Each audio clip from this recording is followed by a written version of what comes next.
Olá a todos, bom dia. Me permitam falar em português, eu não vou arriscar aqui um portunhol que pode ser trágico.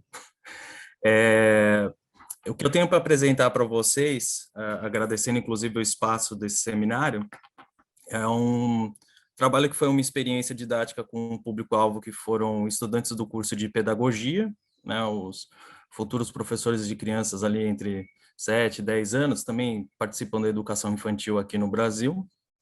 E também é um relato que tem a ver com um processo de investigação que a gente está fazendo sobre esse tipo específico de intervenção que foi proposto, tá? Eu coloquei aqui um título só para vocês entenderem o que é o campo que a gente está se filiando, os temas que a gente está tentando trabalhar. A gente está tentando discutir essa ideia de argumentação científica e a apresentação em si, ela tem esse intuito de trabalhar essa questão da problematização, né, da investigação em sala de aula, falar um pouco sobre aprofundamento conceitual, e aí o tema que tem uma parte que tem muita ligação com a ideia de argumentação científica, que é o uso de evidências como meio de sustentar as afirmações, tá? Eu gostaria de apresentar para vocês o grupo de pesquisa que eu faço parte. Opa, deixa eu só voltar.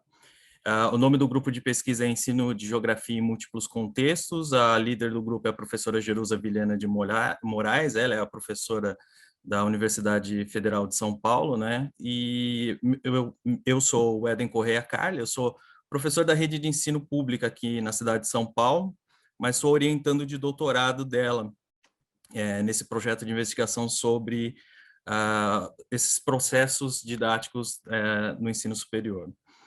O que a gente trabalhou ali com os alunos, só para vocês terem uma ideia de qual era o interesse tanto da intervenção, né, quanto do que a gente está investigando, se deu certo ou não, qual foi o ganho didático com tudo isso. Um é o conceito de argumentação, a gente está investigando esse campo de argumentação já tem algum tempo, particularmente eu me envolvi durante o meu mestrado, né, e aí só para retomar a ideia do que é uma argumentação científica, tem a ver com você defender uma tese, né, você ter a possibilidade de defender um conteúdo e essa defesa trazer ali por trás uma epistemologia da ciência, os conceitos, e principalmente defender essa tese a partir de evidências e dados que sejam plausíveis, que sejam dados que todo mundo consiga comparar e entender em qualquer tipo de auditório que você esteja usando. Esse é um campo bastante vasto, ele vem muito sendo debatido na área de ensino de ciências, mas tem bastante pesquisas também na área de educação, em geografia. A gente chegou até a fazer já uma revisão de literatura sobre isso e encontramos alguns materiais bem interessantes aí espalhados pelo mundo em geral. Outro tema que é importantíssimo para a gente, que a gente acabou elencando para o doutorado, foi entender essa questão de mudanças conceituais. E a ideia aqui, na verdade, é a seguinte: se a gente está trabalhando com argumentação científica, que é você defender uma ideia e se posicionar e tudo mais, isso também vai ter a ver com a questão de você mudar, né, as ideias ou mudar ou convencer alguém sobre a sua tese de que ela é verdadeira, ela responde a um problema científico. Então, a gente começou a elencar esse campo das mudanças conceituais também como um campo importante para a gente explorar, né?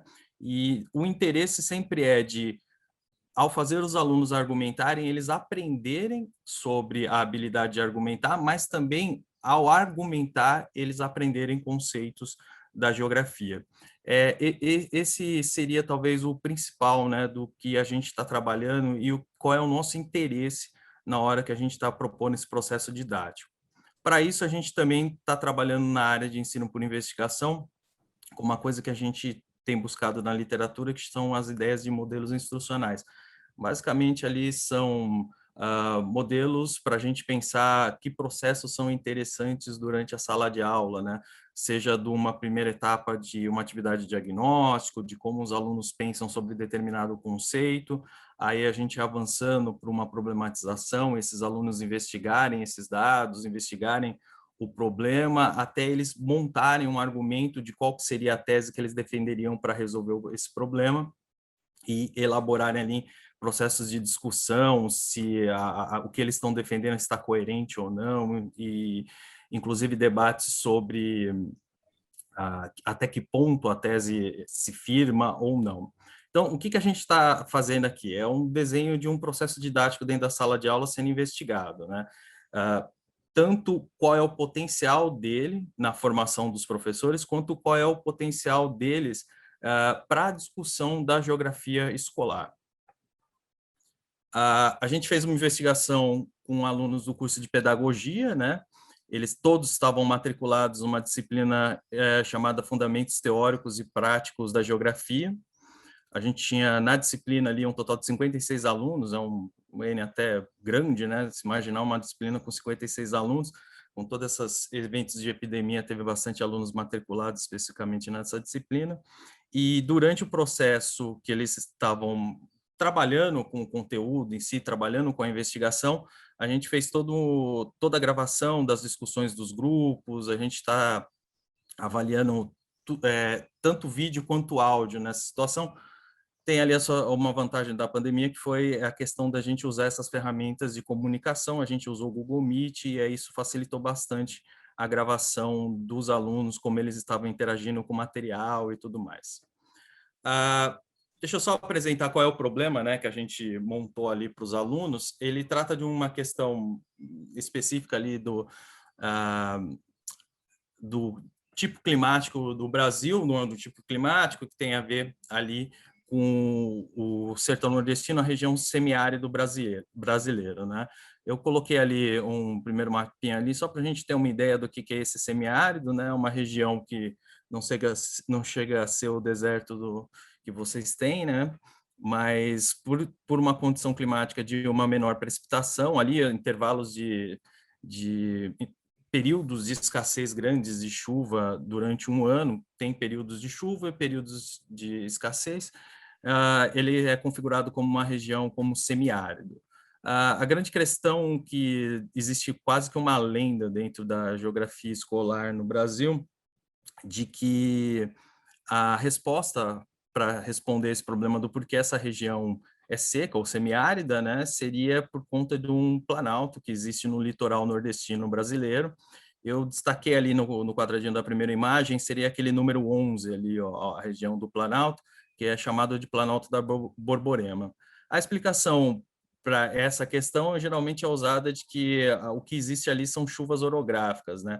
Que a umidade vem do litoral, encontra ali uma barreira que seria o Planalto da Borborema, e isso impediria as chuvas no semiárido. Bom, isso é uma grande falácia, né? É um problema que já há muito tempo já tem sido contestado, todo mundo tem bastante...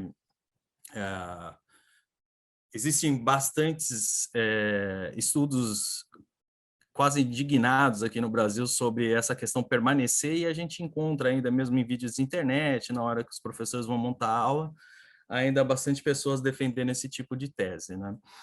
O que os alunos tinham? Eles tinham esse problema e eles receberam uma série de dados para eles investigarem se esse problema era real ou não. Um desses dados é, por exemplo, esses dois mapas que estão aparecendo para vocês, que demonstrava, por exemplo, a área que é do Planalto da Borborema comparado com toda a região do semiárido nordestino brasileiro, e aí eles eram convidados a avaliarem se aquelas evidências eles respondiam ao problema, como é que essa evidência fortalece ou não a tese se o Planalto da Borborema é ou não responsável, e com isso, nesse processo de investigação, eles avaliarem se essa tese do Planalto da Borborema ela seria ou não, responderia ou não o problema do semiárido brasileiro.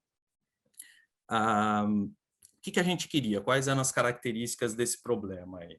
Eu acho que é o que talvez mais interesse para vocês em termos do seminário e a convocatória que vocês colocaram, que é como a gente está pensando ali a questão da didática para o ensino superior, né? A gente pensou numa sequência didática organizada a partir daquela fundamentação sobre argumentação, mudanças conceituais e os modelos instrucionais, e a sequência ela foi organizada a partir de um modelo instrucional que a gente está pensando e avaliando se ele está fazendo ou não efeito, que é quais seriam as etapas que esses alunos estariam passando e como cada uma delas refletiu nas mudanças, tanto conceituais quanto da argumentação.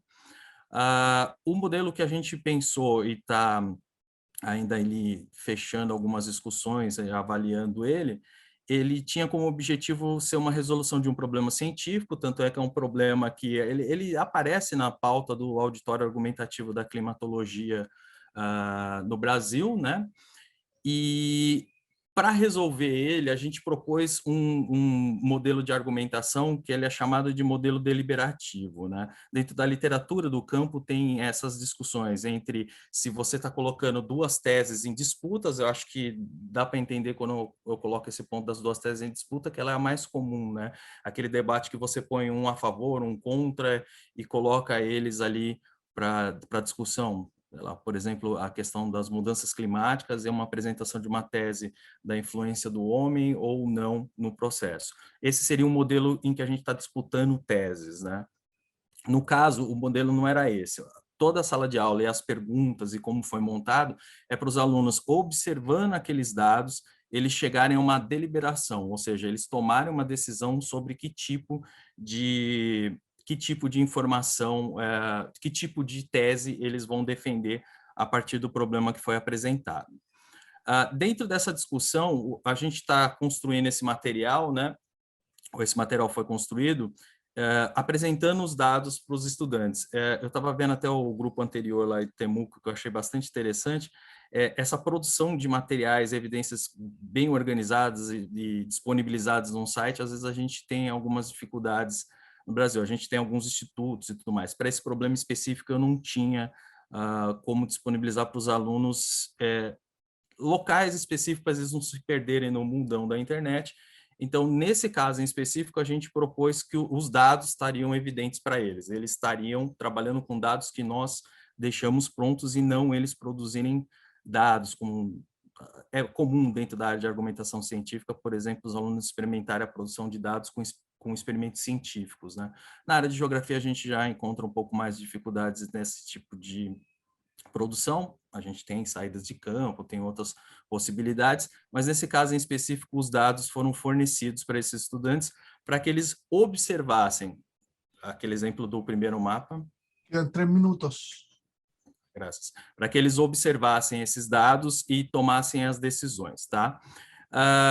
Esse modelo, quando a gente propôs ele está sendo ainda discutido novamente, ele tem tanto a ideia da coleta das hipóteses iniciais dos estudantes, e a pergunta era dirigida a como eles achavam que se formavam as chuvas, tem ali a questão do ciclo hidrológico que apareceria, mas também porque em algumas áreas você tem maior incidência de chuvas ou não, que era a pergunta que acho que está mais próxima do que a gente está querendo avaliar lá na questão da geografia.